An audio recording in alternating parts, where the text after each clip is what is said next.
Hello, we're Mind Over Matter. We're a youth-led mental health nonprofit, and today we're going to be talking to you about building healthy boundaries. So, just an overview of what we're going to do today. First, we're going to talk about how you can understand your boundaries. Then, we're going to talk about knowing your limits and when you need to set boundaries. Then, we're going to talk about what might be causing a barrier between you and setting boundaries. Then we're going to talk about how to set healthy boundaries. Then we'll talk about how boundaries can be implemented in your daily life. And finally, we will do a fun activity. Understanding boundaries. What is a boundary? A boundary is just a personal limit that you use to protect yourself. It helps you define what you're comfortable with, and it helps you communicate how you want to be treated. It also helps support a healthy and respectful relationship. Why do they matter so much? Well, having boundaries can help reduce stress, protect your time and energy, build healthier relationships, and increase self-respect and confidence, and help prevent resentment and burnout. What are different types of boundaries? Well, there's many types. You can have physical boundaries, emotional boundaries, time-related boundaries. There's a long list. Now we're going to play myth or fact. If someone gets upset with your boundary, have you done something wrong? That's right. That's a myth. Healthy boundaries can improve relationships. Well, if you're paying attention, then you should know that's a fact. Saying no means you're a bad friend. That's a myth.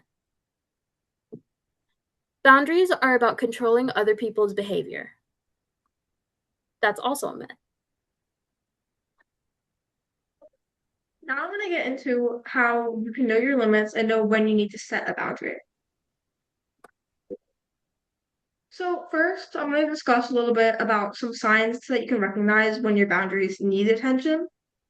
Typically, when we think about boundaries, we think it starts with saying no to something, but really it starts with noticing how you're feeling and recognizing when you need to set a boundary.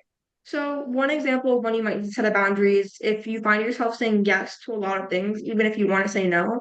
So, for example, if you just had a really hard test, or maybe you didn't sleep well, and your friends ask you to hang out, and you say yes, even though you don't feel like it, that might be an example you might need to start setting boundaries.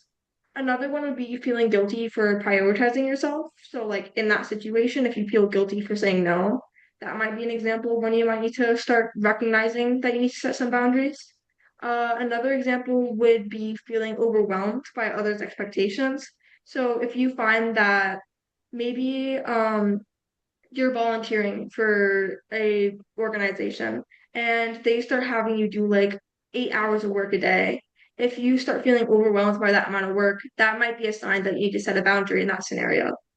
Another one would be avoiding conflict at all costs. While of course it's natural to not want to be in conflict, if it's coming in the way of you being able to set your boundaries and like not feel overwhelmed, for example, then sometimes conflict is necessary. And one of the other ones would be feeling responsible for other people's happiness. So if you are maybe doing things that you don't want to do, or saying yes when you want to say no because you're worried about how other people are going to feel, that might be an example of when you might need to set a boundary.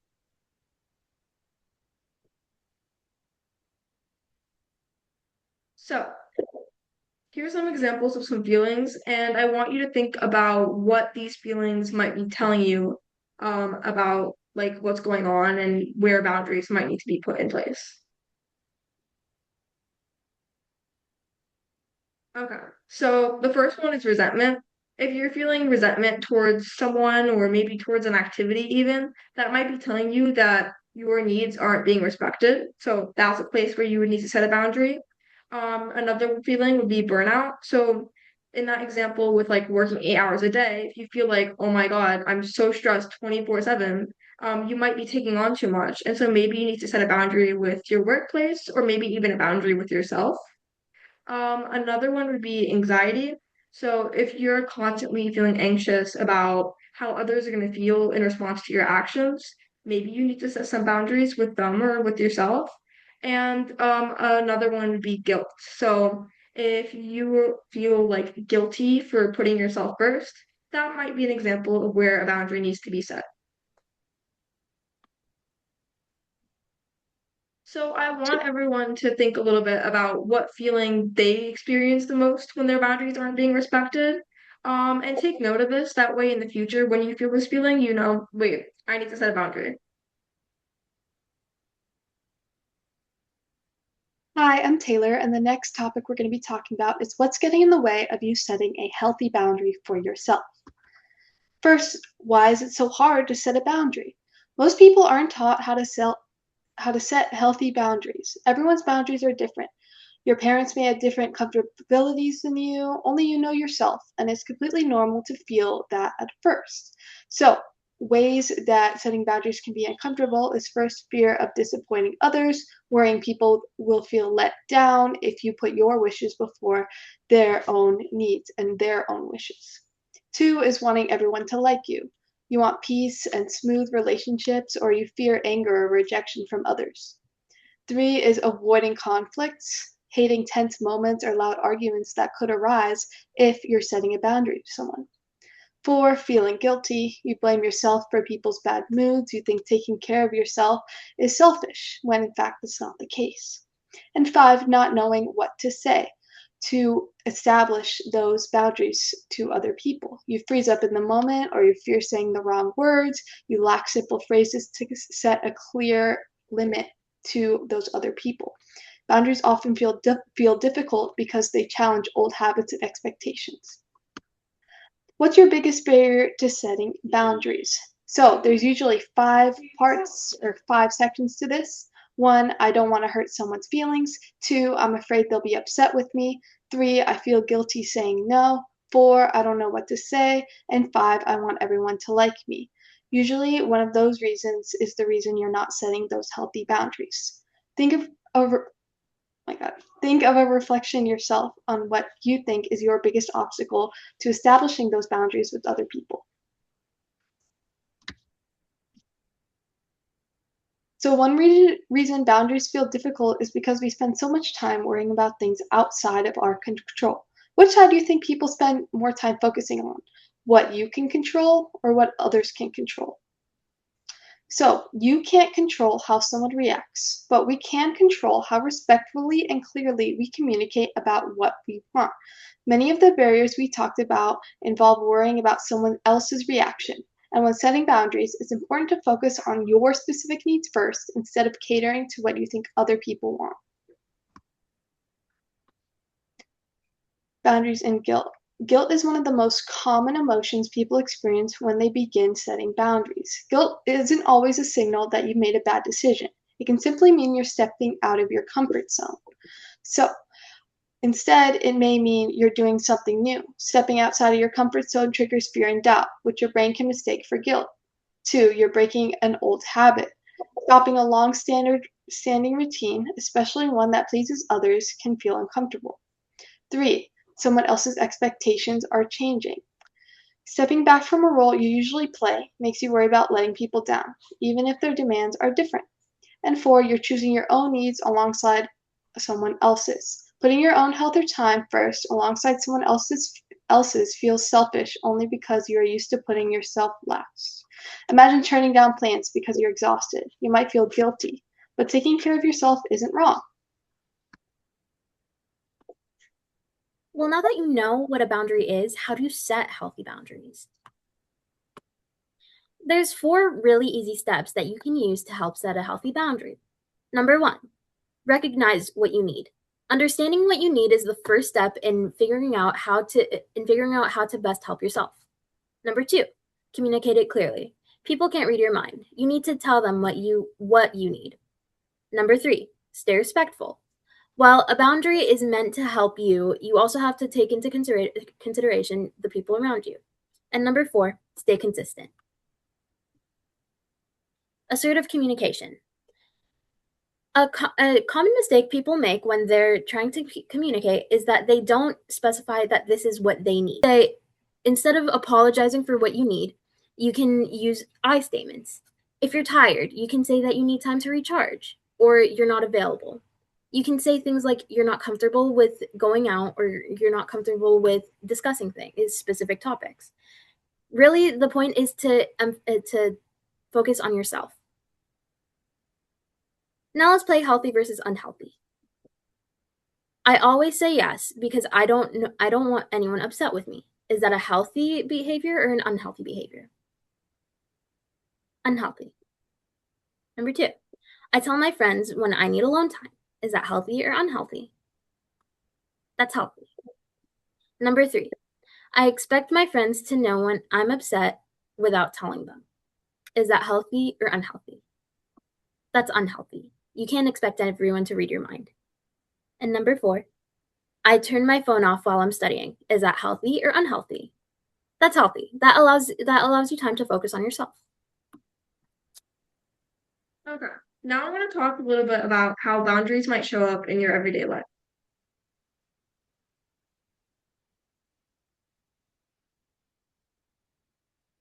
So boundaries aren't just for difficult conversations that you might be having, or like rare scenarios that never happen. Boundaries show up everywhere, and they can show up in different ways. So some areas that you might see your boundaries are with friendships. Maybe it's setting a boundary and, hey, I don't really want to talk about this, or I don't feel like hanging out tonight. Boundaries with family. These ones can be a little trickier boundaries with even using social media or technology, boundaries with school or work, or even with yourself. And you might have different boundaries, different people. So maybe like with your friend, you have a boundary where like, oh, I don't want to talk about this subject, but maybe you don't have that boundary with your sister, and that's okay. And it's just important to make sure that you're setting your boundaries in whatever scenarios that you feel that you need them, right? Don't feel like you only need to set boundaries when it's something that's really extreme or a rare scenario that's bothering you. So one thing that you might set boundaries in is with your friendships. So good friends don't always have to agree with your boundaries, but they should respect your boundaries. You shouldn't be worried about how your friends are going to react to your boundaries because a good friend will respect your boundaries and follow them because they know that they're important to you. So, some examples of how setting a boundary with a friend might sound like is maybe you're really tired, you've had an exhausting day, and your friend asks you, oh, do you want to call and work on this? Maybe saying, I need some time to myself today. That would be a way to respond to that scenario. Another one might be maybe your friend is trying to gossip about someone, and maybe you don't feel comfortable talking about that person in that way.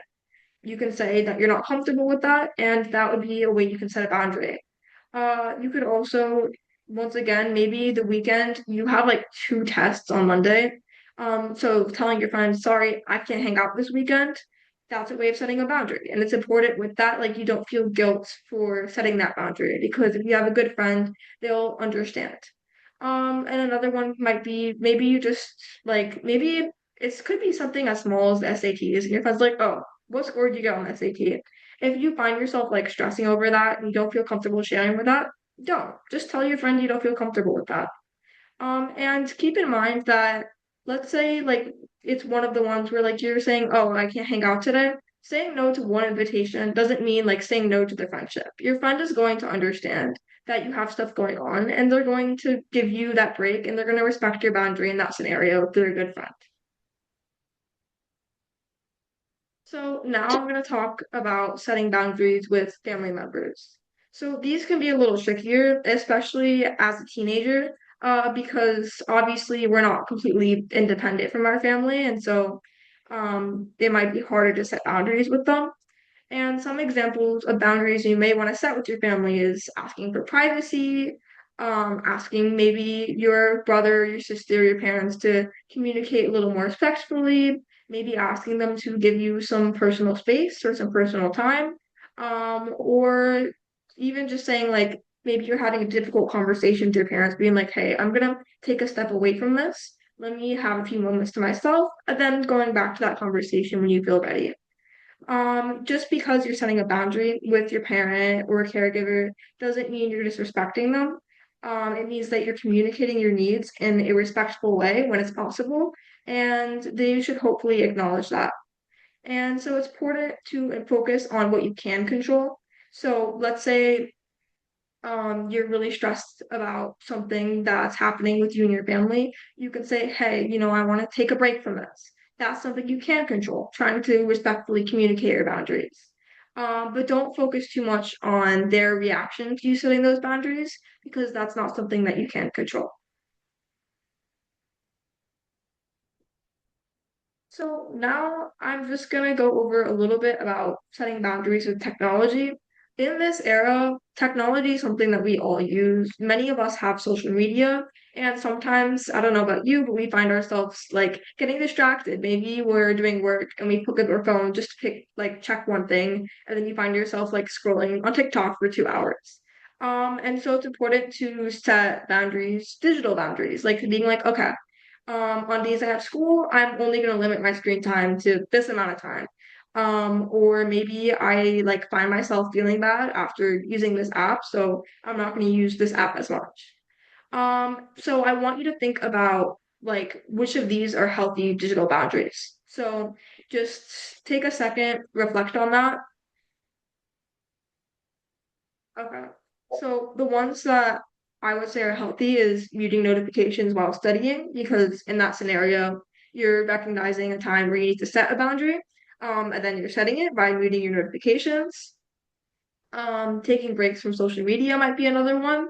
If you find yourself maybe spending more time on social media than you'd like, or you don't feel great after seeing some videos on there, that might be a good boundary for you to set. And also turning off your phone before bed, especially if you find it keeping you awake because you keep getting notifications. That's a good boundary you can set with technology.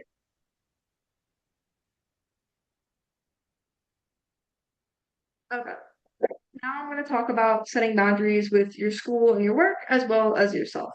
So first, I'll talk about school and work. So one example of setting a boundary in this scenario would be asking for help when you need it. I know a lot of the times some people might feel bad asking for help, or you might be like, okay, I want to try to do this on my own first because you feel that's what's necessary. But if you find yourself struggling with something, it's okay to ask for help. And that's actually a good boundary to set with yourself to be like, okay, if I'm like at this level and I'm still confused, then it's good to go ask for help. Another one is managing your time. Um, Managing your time is setting a boundary with yourself. So if you're like, I want to do 4 hours of studying this day, then one way you would set a boundary with that, be like, okay, I know that something that distracts me from my studying is maybe this game I like to play or text messages from my friends. So maybe putting that game somewhere else or turning your phone off. That's a way that you can set boundaries to help you manage your time. Another one would be saying no when you're overwhelmed. So I've kind of given some examples of this earlier, but if you find that maybe you're just putting on too many activities, maybe you were in like 5 different clubs, they're all giving you work at the same time, it's okay to say no and be like, I don't feel comfortable doing this right now. And that's a good way to set a boundary. And it's important to keep in mind that boundaries aren't just about setting boundaries with other people, but it's also setting boundaries with yourself. And so some other ways you can set some boundaries with yourself is resting without guilt. I know this can be a big one, especially with like college prep coming up and SATs and ACTs, and you have like so much going on that you might feel so stressed about. But it's important that you don't feel guilty when you rest because setting a boundary and being like, okay, I need to rest this much, like that's important, and resting is just an important thing to do so you don't get burnt out or overwhelmed. Another one is making time for your hobbies. Um, Especially in scenarios where you might have a lot going on, it's important to make sure you're still doing things you enjoy because it's important to have some balance within your life. That way you're happy and you're still doing things that you like. Another one is respecting your own limits. Sometimes we feel that we can take on everything in the world, but it's okay to realize that like when you reach your limit, take a break. So if, for example, let's say you're in like a bunch of clubs and you're taking on work for every single club and you want to do your best ability on all the work, it's okay to realize like that's just not possible in the time I have right now and respecting your own limit and setting that boundary. And then another one would be speaking to yourself with kindness. This one would kind of be a boundary because it's basically you telling yourself like I'm not going to speak to myself in a way that makes me feel bad or in a way that's mean. And so that's a really important one. And one thing just to keep in mind is that sometimes the hardest person to set boundaries with is ourselves, but it's important that we do so. That way we don't end up overextending our limits and finding ourselves being overwhelmed or burnt out. So now we're going to head into a multiple choice activity where you guys are going to reflect on your answers and then we're going to say the answer. So, first question is if you're feeling drained but your friends invite you to hang out together, how should you react? A, go hang out with your friends. B, decline the offer knowing you won't have as good of a time. C, decline the offer but feel guilty for not making your friends happy. Or D, cry in the shower. So the correct answer is B, decline the offer, putting your health over the feeling of missing out, which is very important to helping yourself set those boundaries. Next question. While you're studying, a friend continues to text you despite being asked not to. You should respond with which of the following? A, silence your phone. B, reiterate your boundary. C, block your friend. Or D, continue to talk with your friends. The correct answer is A and B, silence your phone and reiterate your boundary. A, silencing your phone will allow you to refocus on the task at hand and not get distracted, which if you've already communicated to your friend before, they should understand you not responding to them right away. B, reaffirming your boundary will remind your friend and maybe clarify it in a way they can fully understand your proper situation so they won't do it again the next time. Next question, you and your friend often buy lunch together and split the bill. However, the last few times you've gone out, your friend forgot their money, leaving you to buy the entire lunch. How should you handle this? A, continue to buy the full lunch. B, politely talk with your friend addressing the issue. C, yell at your friend for not holding their end of the bargain. Or D, block and ignore the friend. So the correct answer here is B. Having clear communication on what is bothering you is the best way to approach a problem you may be having. Stating it in a calm way also does not create tension with your friend, leaving the talk to be at ease and down to earth. And then last question, what is not a sign your boundaries need attention? A, frequently saying yes when you want to say no. B, feeling guilt for prioritizing yourself. C, listening to your needs when you don't want to do something. Or D, feeling overwhelmed by others' expectations. And the correct answer here is C. Listening to your needs when you don't want to do something is a healthy way to listen to yourself and what your body needs, therefore setting that boundary. Thank you so much for attending today's workshop or for listening to it on YouTube. I hope through this workshop you've been able to learn how to identify when you need to set a boundary, how to respectfully communicate your boundaries, and how to make sure that you're feeling that your needs are being respected. If you have any questions, feel free to reach out to us through our website or our email. Thank you so much. Thank you.